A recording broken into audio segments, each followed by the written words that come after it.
2017, the price of products just tanked.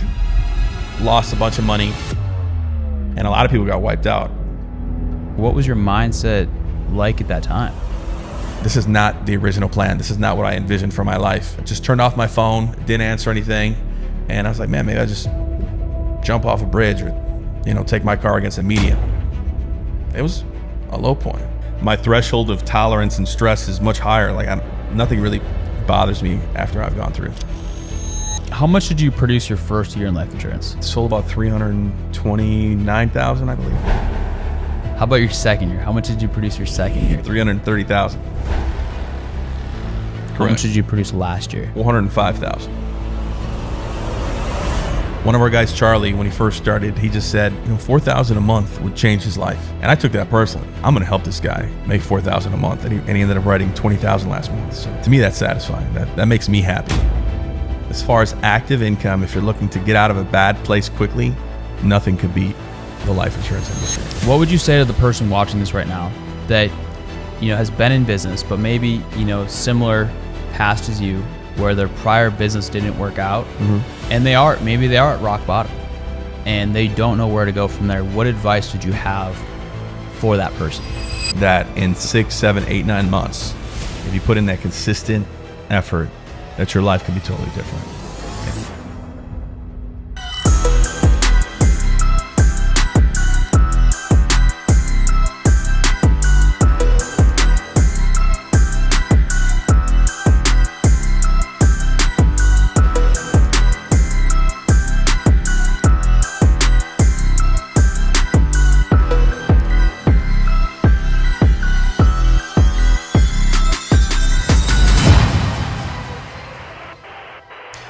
All right. What is going on, everybody? So today, I'm excited for this one. Not only do I have one of my close business partners, but also a good friend with me, Jonathan Avila. What's up, brother, man? Thanks for having me. Appreciate it. Welcome. Experience. How are we doing today? I'm doing outstanding. Can't complain, man. Woke up at 4, got some gym time in, did some training with the squad. Ready to let it rip. Let's go. So I think for a lot of people know you in our group, but not a lot of people know your story. Yeah. So I'm excited. So first of all, how long have we known each other and how long have we been working together? Man, we've known each other. I think the first time I met you was I was actually door knocking, an appointment that you had showed up to 30 minutes to prior, and you opened the door, which is pretty funny. The fact that you opened up the door to another family's house. And yeah, we've been working together, man. Sorry to steal your sale like that, bro. It's funny how things work out, right? So, yeah, I think that was about 3-4 years ago. 4 years ago, sometime in 2021. Yeah, it was. It's so funny because, I was in the home and then they were like, I called them and they said, we got somebody else coming over. And when I showed up, they're like, somebody else is coming over an hour. And I was like, I just kind of skimmed past it and closed it. And then sure enough, you showed up. And that was the first time we met. But what's so funny is me and Gabe Erickson met very similarly, just in the home running Cook County. Yeah. And I actually thought that I found out that you were coming over somehow, that they had an appointment. And at that point, what my strategy was to find out what time the appointment was and show up 10 minutes earlier so I can get in the house first. And so you got there somehow earlier. So congrats to you. That's funny. Got it. Beat you to it. So Jonathan, let's go all the way back to the beginning. Talk to us about your early childhood years, where you grew up, all that good stuff. Yeah, I was born on the south side of Chicago. Shout out to Chi-Town. The son of a Cuban immigrant, and I'm Puerto Rican. My mom was Puerto Rican. She grew up in Humboldt Park, and so pretty humble beginnings. My dad is an accountant. My mom is a teacher.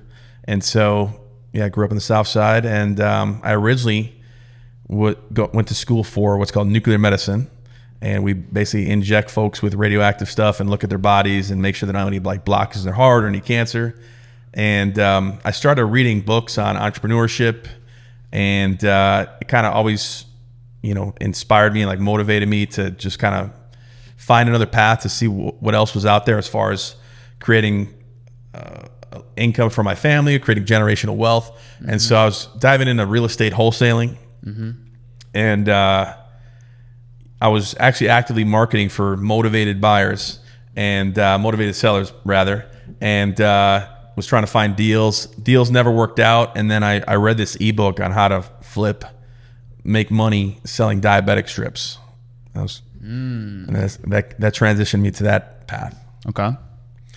And so I started buying and reselling test strips and flipping them. And then I was part of a community on Facebook. It's crazy what Facebook can do. I was part of a Facebook community that everyone was reselling test strips. And then at that point, I was going direct to consumer. And I was buying, for example, I was selling test strips buying them for $50 and then selling them for $100. But there was a need for like a wholesaler to be able to accumulate all the product, to be able to buy product. And I became the wholesaler like amongst my Facebook group. And that's pretty much how I blew up my test strip business, where we went in 2015, we did about $3 million in sales, just buying and reselling diabetic strips. Wow. Yeah. What were you netting per month at that point? What was your biggest net month? Yeah. So on the wholesale side, it was more like a volume based business. So we'd net anywhere from like 10 to 15%. Okay. But it was just a matter of like moving as much product as possible. Like the product was pretty much already sold before I even bought it. It was just making sure that I bought it at the right price. Got it. Okay. So 10-15% margins. Yeah. Pretty solid. Yeah. And so that was 2015, 2016. Things eventually really started to escalate and blow up. And we did about $10 million in gross sales. And the diabetic strip market is like a commodities market. So the price goes up and down. And in 2017, the price of products just tanked. And I lost a bunch of money and was left had to sell it at a loss. And a lot of people got wiped out in the business at that time. And that was that part. Let's go back with the year before that. What was the most money you made or profited? That in 2015? In 2015. 2015 netted about $250K after all was said and done. 2016 we netted about $1 million, but a lot of that was just buying and reselling product. We poured it all back into the business. And it was at this point that I acquired another business in 2017. That was a direct-to-consumer business, and I had used shark money to pay the down payment. I had overpaid for this business. It was about I think the agreement was about $5 million for a business that was doing about $3 million a year in gross sales. The relationship that I had with that person, I was pretty much their wholesale buyer, and I bought all their product. And so to me, it was a logical next step. Hey, I'm just going to go to direct consumer and buy this business. Completely overpaid. And I took out, are you familiar with merchant cash advances? Yes. Pretty much they're shark loans that 40% high interest rates. Yeah, 40% interest rates. They amortize 6-9 months very quickly. And so I had to pay the shark loans back. And also I was making payments to the original seller of the business. And so that put me in a cash crunch. And things just started to go downhill from there. So 2017, my business started to slowly started to just start to fail. And I was doing whatever I could to make it happen, but it wasn't working. I defaulted on the loans and ended up having defaulted on the original agreement. And it's not it's not something I was, proud about. Sure. When I originally got into business, it wasn't to, get into all sorts of debt and lose everything. It was to create financial freedom for my family. And I found myself in a position where I was like, dude, this is not the original plan. This is not what I envisioned for my life. Yeah. At that point, obviously, naturally, due to all the financial stress, I had a lot of relationship stress because, when you have business stress and financial stress, it's going to translate to sleepless nights. I would have anxiety attacks, all sorts of things. And there was actually a point in my life where during that period where I think I just took a ride. I took a drive. I didn't know what was going to happen. I didn't know what the end result was going to be. I didn't know I was going to come back home. And it was a really strange. I've never experienced that in my life before, and never have since then. But I just turned off my phone, didn't answer anything. And I was like, man, maybe I just jump off a bridge or, take my car against a median. And it was a low point. Yeah, it was definitely a low point. And I mean, because what were your relationships like at that point? Did you married, girlfriend? Yeah. You had? Yeah. Were you a father? Yeah, I was married at that time, and I had a little baby girl. And there was, when your business is failing and you feel like when you're struggling financially, to me, like almost coming home and seeing like your children and your family was like a point of shame. Yeah. And you felt like, man, like I'm not even doing a good job.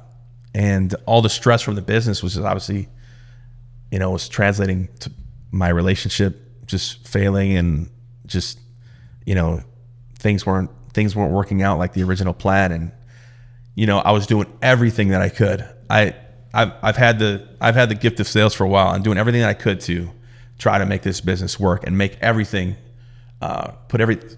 anything I could stick to the wall. And it wasn't. And it was like one of the most humbling experiences in my life, where, I had this multi-million-dollar business, and there was one day I was going through the couch cushions to, find some change to get some sausage McMuffins. Like I was like, and I remember that point specifically because like, what happened? Damn. And so, yeah, it was a big transition, a lot of humbling. And I would say that, at that point, when you have quick success in business, your ego, and I see that a lot in life insurance, your ego just grows massive. Yeah. And I've, encountering some of these young cats, making a few hundred G's, thinking that stuff always makes me kind of giggle and laugh. But you can get humbled like that. Oh yeah, absolutely. Especially with this business, you get a big, massive day in sales, you get a chargeback, roll up debt, you deal with all sorts of adversity. It's a great business, and it's changed my life. But all the things that you've just have to deal with on a daily basis, that keeps you humble. And also just keeping your pedal on the metal and staying consistent. Yeah. Not getting complacent. It's just huge. Absolutely. So damn. And I mean, at the time, this was your baby. This was your baby. This was your business. Your business is failing. Like you talked about, you said it's almost a point of shame to come home, because like, especially as men, it's our job to, provide for our family, be there, make sure our family is safe, taken care of, fed, nurtured, etc.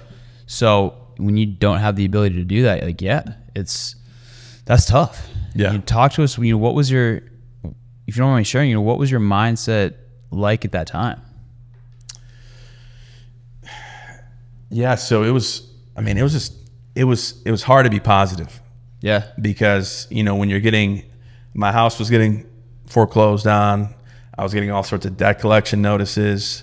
I had my bank account from one of my creditors, like just garnished in a matter of like a couple days. Sheesh. And it was, my mindset was totally messed. Like it was fucked, for lack of a better word. But yeah, it was a point of shame, man. The problem is you do everything that you can in business to make it happen, and sometimes you just got to adapt or pivot or find something else to make it make sense. Yeah. And I couldn't at that point. So what was your plan then? Because at this point, when you're that far in the hole, it's you can't go back to a regular 9 to 5 at this point. Right. You're too far deep. Yeah. So you've got to figure something else out. Did you have a plan at that point? No. So basically, let's fast forward now. Okay. So at this point, my business had failed. I had sold my house. It took a few months. Sold my car. And what kind of car did you have? At that point, I had a Hyundai Elantra. Okay. I sold that to Carvana. They come and cut a check, and moved back into my parents. And actually, failing was one of the most, it relieved so much stress. Like I felt just a weight lifted off my shoulders, which is kind of weird because, obviously I lost everything, but there was so much stress and anxiety from the business, just trying to maintain it and trying to make something happen and trying to, course correct and pivot and change and, sell the next, batch of strips or, do whatever, you do all, it was just causing way too much stress and anxiety. So just having that off my shoulders and off my plate almost felt like a nice reset. And so, yeah, sold my house, sold my car. And at that point, so now we're talking about 2019, January, I tried restarting the business with my uncle, and definitely appreciate all the help that he's given. Shout out to Joe. And it just different priorities in business. We still ended up selling like $500,000 in strips, but it was the margins were small. It didn't really make sense at the point. And so I actually had a good friend, Pablo, that I was helping my girlfriend, Amy, at the time. I was telling her she was looking for a sales job, and we were looking for. I was looking for the next thing too. And I remember actually back in 2018, my good buddy Pablo was telling me about life insurance, but it was just the wrong time.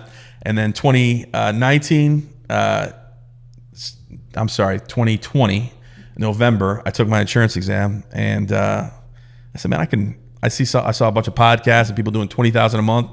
I said, I'm pretty sure I can probably do this, and seeing the type of individuals that were on these podcasts, I think I could do a little bit better. That guy's making $20,000 a month. I can definitely make $20,000 a month. What are you talking about? Definitely. Yeah. Respectfully. So, of course. Yeah, it was, and then the rest it's been a journey since. So that was my journey before insurance, but insurance has totally changed my life. Yeah. Super grateful for it. No kidding. And I'm sure, talk about character building, where I truly believe that as a man, when you're going through the adversity and you're going through the turmoil, it sucks at the time and it's stressful. But I really believe as a man, hitting rock bottom is one of the best things that can happen to you. So talk about how has that, your past experience, your past career, how has that helped you and shaped your mindset and allowed you to, figure out this business and have success in this business and not make the same mistakes you made in your past business? Man, that's a great question. I think, man, I feel like we preach this a lot, is just learning to be even keeled. Like big sales, chargebacks, none of those even bring me up or down. Just knowing that it's a process, it's part of the game. Getting those big sales, it feels great to get those big sales, and then you get that email or that phone call that maybe you don't like what you're hearing. You don't really let it faze you. And for me, my threshold of tolerance and stress is much higher. Like nothing really bothers me after I've gone through. So yeah, I learned to just, I'm here, I want to get here, and I'm sure there's going to be a bunch of stuff that I got to deal with in between that time, but we're going to deal with it and we're going to get to where we need to. Yeah. And everything you said I 100% agree with. And that was great because bro, we've been working together for a couple of years now. Yeah. And I don't think I've ever seen you really that stressed off or pissed off.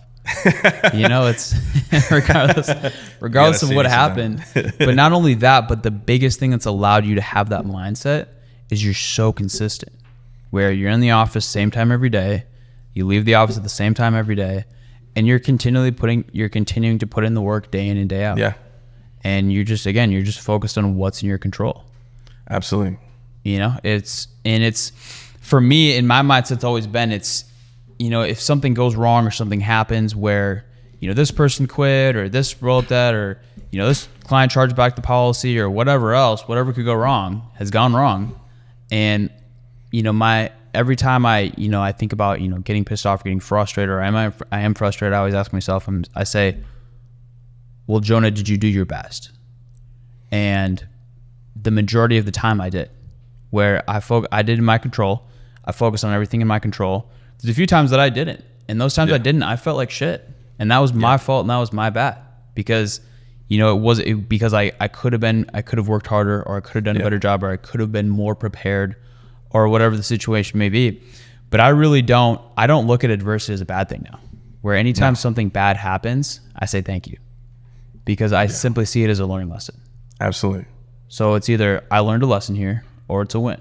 And those are the only two scenarios that come out from that. Yeah. Definitely. Yeah. Either win or learn. Win or learn. So that's that's been my philosophy for a minute. Yeah. And I feel like with this insurance business, it's always just like tweaks and adjustments. Maybe you have something that's working really good, and maybe you need to tweak it, 6 months down the road. Maybe you're recruiting, whether it's leads, whatever it could be. There's always going to be tweaks and adjustments down the road. So just learning that in business, there's going to be change, and you got to adapt, a direct mail, stuff like that, like internet leads, like, maybe Facebook shuts you down. Maybe direct mail isn't hitting, whatever it is. There's going to be things in business that you got to adjust and change. And that's what I've learned. And I feel like if there's a superpower that I have, it's my ability to change. Yeah. And adjust. Yeah. I always say, like, just being in the insurance industry, and I've been in it for almost 4 years at this point. You've been in here similar. Yeah. Very similar. We started at this about the same time. And just we've seen so much change in the short 4 years we've been here. Yeah. Where it's the way I see it is I'm a chameleon, where I'm just constantly adapting, constantly changing, growing, because what you said is so important. That was a great point. Where if you don't change and adapt, you die. Yep. Where I don't see it as a negative thing either, because I love it, because I know that not everybody's going to change and not everybody's going to adapt. Right. And so that just simply allows me for, the ones that are willing to change, the ones that are willing to tweak and adjust, are coachable and flexible. Yeah. That simply allows us to take more market share and expand our businesses. Absolutely. Yeah. I feel like I have a certain level of respect for those that have hung around, that have been consistent, or that are growing. That's even another level of respect. So, for folks that are outlasting folks, that is another level of like respect, and like, okay, you've been around the block, you've gone through a lot of stuff and adversity in your life. So, and especially in insurance. So I could definitely, kudos to you. Yeah. Well, like, one of my favorite quotes by Patrick David was, outwork, out-improve, out-strategize, but fourthly, and most importantly, is outlast. Absolutely. If you simply do those 4 things, I had that written down in my office for the longest time, and I had it right on my wall. Outwork, out-improve, out-strategize, outlast. You just you focus on those 4 things, you're going to dominate 99.9% of the market. Absolutely. So, awesome. Well, let's take a step back, and let's talk about your first 90 days in life insurance and getting back on your feet. What did that look like? Yeah. So my first 90 days, I sold my first policy December 19th of 2020. How long ago, when did you first start? How long ago from you first started sold your first policy? Yeah. My first dial day was December 18th. Okay. And it was an internet lead that one of my previous upline had given me. And we just ran through the list, dialed a bunch of times, hand dial a spreadsheet. And, there's a guy, his name's Jerome. Shout out Jerome. He's still in the books. And I met with him and his wife, lovely folks. And I remember just being at the laptop, because I did not have an iPad or anything. And I was like shaking once they'd made the decision, because like, okay, they're going to change their mind pretty quickly here. And I like shaking, and it's like, it was pretty comical. You're like, hurry up and close it before they change their mind and I can't get out of here. Yes. And super nice people, super kind, calm. And it was actually the perfect first client to have, because it set me up for future success. But nice, bro. Yeah, sold my first policy. I think I got deposited a couple of days later, and I got really obsessive about leads, and I just poured whatever I made back into leads. I was a leads junkie. Yeah. I think all agents should be leads junkies. Yeah. Because that's what's allowed you to produce that much, because leads are the lifeblood of our business. Yeah. And it's, agents are so, every business has expenses. And here's 1,000%. And it doesn't matter what business you're running, but if you don't continue to invest in nurture your business, it's how do you expect it to grow? Yeah. Yeah. You got to be obsessed with leads. And I feel like I was just mentioning in our training call that agents ride this roller coaster that they don't have to. And it's usually because they don't spend money on leads. Maybe one month they have a killer month, and then the next month, they're struggling. They're eating ramen. And, just because they didn't reinvest their money that they made, the unsecured loan, back into leads. And so, just the concept is just continue to buy leads. Lead flow is cash flow. Not only that, but I've seen some agents that are really, really good salespeople, like killer salespeople. Yes. But they don't invest in leads. Yes. And the guy that's not very good at sales, but works hard and invests in himself, is producing way more, making way more money. Yeah. I've seen this multiple times than the guy that tries to rely on his talent. Yeah, more And shots. his talent, because he's not, he believes in himself, and he's like, oh, I'm just, that's for the average agent, but I'm so good at sales, I can just, really work these and not reinvest, not buy leads this week. Yeah, more shots on goal. Yeah, that's a common. I feel like there should be a whole training and web series on just leads and the psychology of leads.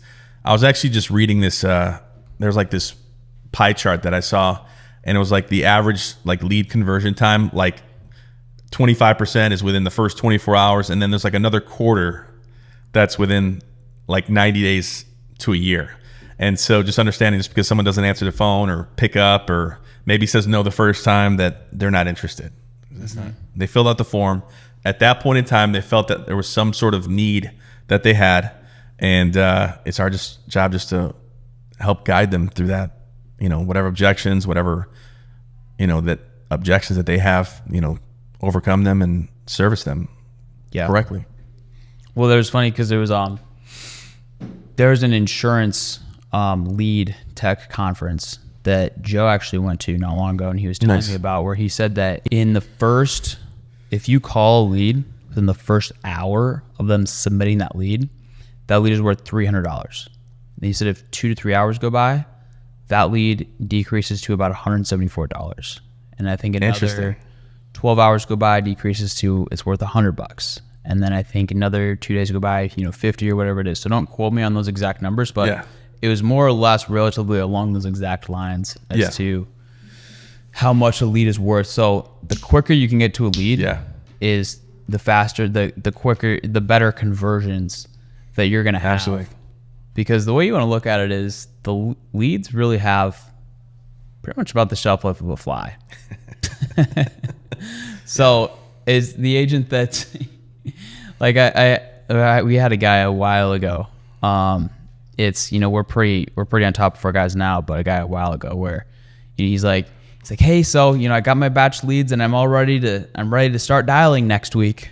And I was like, oh man, yikes. I was like, no, bro, you buy the leads, you got to call them. Yeah. And because also, I just had the amount of stories that we hear that new agents tell us, and Gabe, or not only new agents, just agents in general, but Gabe just had this situation the other day where he calls a guy.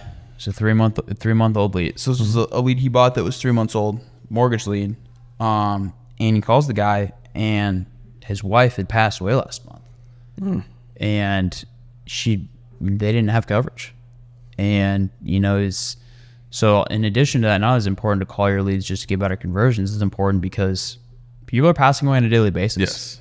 And my mindset every time I dialed the phones was, when I would sit down on my desk, 7:30 in the morning, I would look at my stack of leads, and I would say, somebody on this lead sheet is going to pass away tomorrow, and I'm the only one that knows. Whether it was true or not, it helped my mindset, and it really solidified the importance of what we do. Yeah, definitely. It's actually, I think when I got into the insurance industry, I didn't realize how many people, sounds like a kind of a silly thing, how many people pass away on a daily basis. A lot. We'll call leads and, my daughter just passed, my son just passed, my grandma just passed. All the time. It's on a daily basis that, I can't talk right now. My son just passed away yesterday. It's like, what? Like, what just happened? And so I often think about that and realize that, if we're not hitting them at the right time, we could be too late, which is pretty sad. Yeah, absolutely. So you found, going back to, because I want to go back and touch on this. So you found early success, starting in this business. And then how much did you produce your first year in life insurance? Yeah, my first year, I'd sold about 329,000, I believe. And all in person? All in person. All in person, baby. Yes, sir. How about your second year? How much did you produce your second year? Second year did right around it was like 330. It was kind of weird, through 330,000. Ooh, yeah, right around this close to Hall of Fame President's Club. Yes. Okay. Yeah. And then last year would have been your third full year, right? How much did you produce last year? 405,000. My dog. Yeah. My dog. All over the phone. I don't want to say all over the phone, about 90% over the phone. 90% over the phone. Okay. What changed it for you last year and allowed you to produce more That's a great question. So 2021 and 2022, I was really, really obsessed about direct mail leads. And I'm going all in on direct mail. And 2021, I discovered direct mail, and I was like, I'm not running anything except direct mail. Now, the ultimate problem with direct mail is you can't control how much lead flow you get. And so... And also direct mail is dying. Correct. Yeah, response rates are less than 1%, and that small pool of people that are actually responding to that piece of mail are responding to all pieces of mail. So now you got a smaller pool, and more agents are hitting them up. And so yeah, that lead, I went all in on 2021 on direct mail. I loved it, but I couldn't control the flow. And I said, well, I'm just going to drive around more throughout the whole state of Illinois, and I'm going to go double down on direct mail because I loved it so much. But it seems like even the intent, even that second year, wasn't the same, and more people getting hit up and lower response rates. And I live in Chicago. I would drive to Champaign 2.5 hours for one appointment. I was like, I'm going to make it happen. This is going to be a great story. I'm going to sell 3,000. More often than not, I didn't. And I was starting to get frustrated, starting to get burnt out with the business in general. And then I realized that the problem was just my own lead flow. And so that's when I got into big on the self-gen and just generating my own leads. And that's what allowed me to hit Hall of Fame, just have more conversations, because at the most basic premise of this business is just conversations with people. So the more conversations you have, the more insurance you'll sell. And so I don't have to drive around, get no-showed, be frustrated. I can just pick up the phone and dial the next person that filled out the form. Yeah. And now you're not only that, you're a gangster with generating leads. You've been doing it for a long time. You generate great quality leads.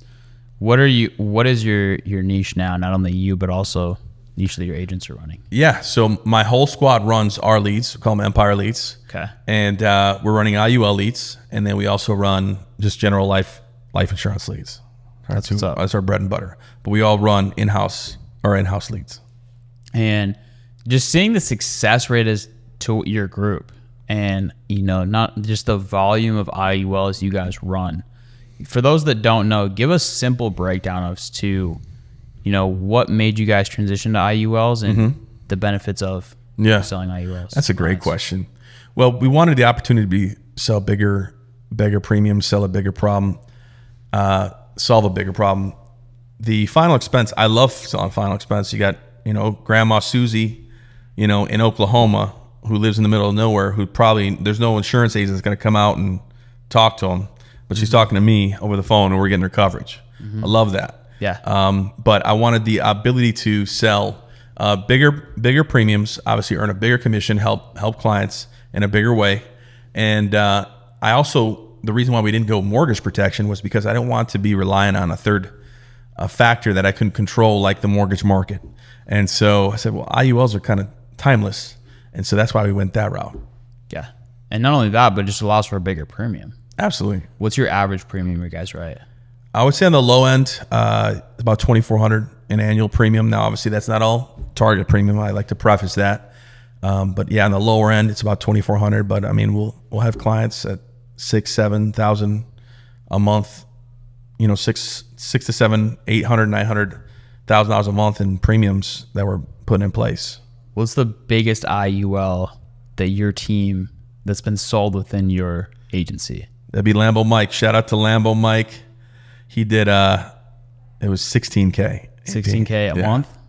No, that was annual premium. Annual premium? That's what's up. Yeah. So far. But we got a lot of shots on goal. So we got one of our guys working on $2,500 a month IUL. But yeah, these are daily conversations that we're having with people. And so, this is a tough business as it is. Why don't we be well compensated for it and be able to help clients in a bigger way, earning bigger commissions? Absolutely. Awesome. And, so you're not only are you producing on high level, how much are you producing a month as of right now? Yeah, lately over the past few months, just to be honest, I've kind of stepped back on the personal production. Okay. We'll do anywhere from 15 to 20K. Personally, so mainly pouring in back into the business, back Absolutely. into the agency, and getting guys going. Yeah, it's definitely more satisfying just seeing people win, helping folks change their financial future. One of our guys, Charlie, when he first started, he just said, $4,000 a month would change his life. And I took that personally. I was like, I'm going to help this guy make $4,000 a month. And he ended up writing $20,000 last month. So Nice. to me, that's satisfying. That makes me happy. 1,000%. Yeah, that's one of the most rewarding, gratifying things is helping and serving others. And so what are you guys? So we were talking earlier, and you're starting your agents on general life leads, and then putting them onto IULs. Correct. Give us the 2-minute rundown pitch as to a quick sales training as to how you typically pitch and phrase and show it to clients. The IULs. Yeah. So basically, our particular ad does not mention IULs. It mentions infinite banking. And so when we're calling the client, we're not addressing IULs from the rip. Hey, Jonah, getting back to you about that form that you had filled out on Facebook regarding the infinite banking insurance, becoming your own bank through life insurance. I'm assuming you remember doing that. 9 times out of 10, they do. I get another piece of information to verify. Hey, I got to hear you're in the state of Texas. Is that correct? Perfect. So I built up the credibility, the 2 verifiers. We referred to the infinite banking, and now we're referring to where they live, their state, or you can use their email. I'm big on the 2 identifiers to build credibility, and I'm also big on establishing the why and why they filled it out. Hey, is this your first time speaking with someone, or have you spoken with someone before? And I say that because I want to figure out if they've spoken to an agent and why they didn't move forward. If they've spoken to an agent, maybe I can skip some parts in the presentation and go more to the meat and potatoes of the presentation. If this is their first time, then I'm going to maybe educate them, come from a position of educating them what a infinite banking policy would look like. I would say something to the effect of how it's either a whole life policy where you receive dividends in the cash value, or it could be an IUL. And then I'll say, do you know how index funds work? Well, an index fund, you participate in the gains, you never participate in the losses. For example, if the market does 15%, you might not get that full upside. You might get 8, 9, 10%. But if it goes down 20%, you don't lose anything. And then we'll dive right in. And, I said, does that make sense? I'll do a lot of temperature checks. Any questions about what you just explained? Now, once I educate them on index funds, I'm going to reintroduce myself. I'm big on them remembering my name. I'm going to set the frame of the conversation. Hey, so my name's Jonathan. We work with 35 different companies. In order to qualify for an infinite banking policy, you do have to medically qualify. So just going to run through 1 to 2 minutes of health questions. Also going to run through 1 to 2 minutes of financial questions because I do want to make sure that we're putting something in place that's affordable and makes financial sense. At that point, we're going to submit an application to see if we can get you approved. If not, we could part ways as friends. And then if they say okay, we got the green light to dive right in. Boom. Done. Money. And also super simple. Like nothing really crazy. Because I feel like in people's minds, they think like, oh, IUL and this advanced product that is super complex and da-da-da-da. But like the way you guys pitch it's very straightforward, very simple. Yeah. Nothing crazy. I think that's kind of you got to be able to, one, keep it simple for the agent, but also keep it simple for the client. And so everyone's like, well, how do you structure an IUL? Well, it's really just dependent on what they want. Do they want insurance? They want cash value, or do they want a mix of both? And we're asking the clients that. Is that what you're looking for? Some folks just want insurance. Yeah. With some cash. Yeah, so that's the only 2 places your money are going. It's either going towards the death benefit and B, or towards the death benefit and fees, or B, towards the cash value. Correct. So they want it more for an investment, portion of things. Drop that death benefit all the way down. If they want a big death benefit and also cash value, you can do that too. There's really the only 2 ways to structure it. Very simple. Yeah, very simple, very straightforward. And then in closing, it's, we were talking earlier in the morning sales training this morning about just your mindset towards this business and your mentality of putting everything back in. Yeah. Why is that important? Well, just understand that this is a business. And I feel like I've heard that so many times in these trainings, but realizing that your commission that you receive, it could be fuel that you use to your business. But a lot of agents, especially new ones, they get a couple big commission checks. They don't pour back into the business. And they don't buy leads. And so me personally, I live a pretty humble lifestyle, even though my income is pretty good. I would say I'm pretty proud of that. So I just choose to pour back into the agents, pour back into myself personally. But yeah, we're just live a humble means. My car's not financed. My rent is pretty affordable for Southside Chicago. And so, yeah, just having that mindset that we are building a business, and a business requires cash. Yeah. And I'm not going to say specific numbers, but you're making great money right now. But B, you told me you're spending more on leads every single day than what your monthly rent is. Just to put in perspective, which I love and I agree with, because here's the thing, is your business's net worth is directly correlated with your level of self-worth and your level of self-belief. So if you believe your business is only worth $20,000 a month, you're never going to get higher than that 20,000. And if you make Correct. if you make 30, you're going to blow the other 10, 20, whatever it is, and you're going to blow that, and you're always going to stay at that level. Correct. But if you have the mentality that it's, hey, my business is doing great, it's generating $30, $40, $50,000 a month, but how can I get it to six figures? Yeah. Then you're simply just going to reinvest it, and you're going to figure out how to get it up to six figures and scale it and go from there. And that's important. You have to see the vision, and you can't be afraid to pour back in. 1,000%, man. So long-term vision. Yeah. Long-term vision. Yeah. Delayed gratification. I'm big on delayed gratification. It's important. It's important. And I think that's one thing that's not talked about enough, and people trip up on.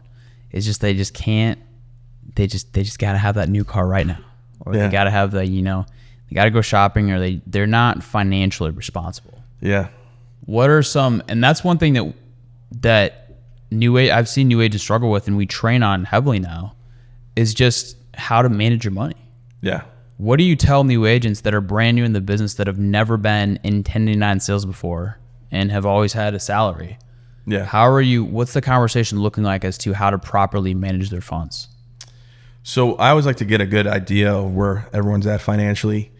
How much do they need to make a month to pay their bills? What's the drop dead number to pay their bills? How much is an ideal number to make to live their life? Mm-hmm. And ideally, hopefully that number isn't something too crazy or lavish, but within reason. And then we kind of reverse engineer from there of what they need to produce, and like real numbers. And we're talking about like 20,000 issue paid isn't necessarily 20,000 deposits. Mm-hmm. And so you need to account for that. And so I got this big chart out in our office, like, okay, you get this 20,000, you get the advance, you get the chargebacks, 20, 25%, hopefully less. You got the lead costs. This is actually what you're netting.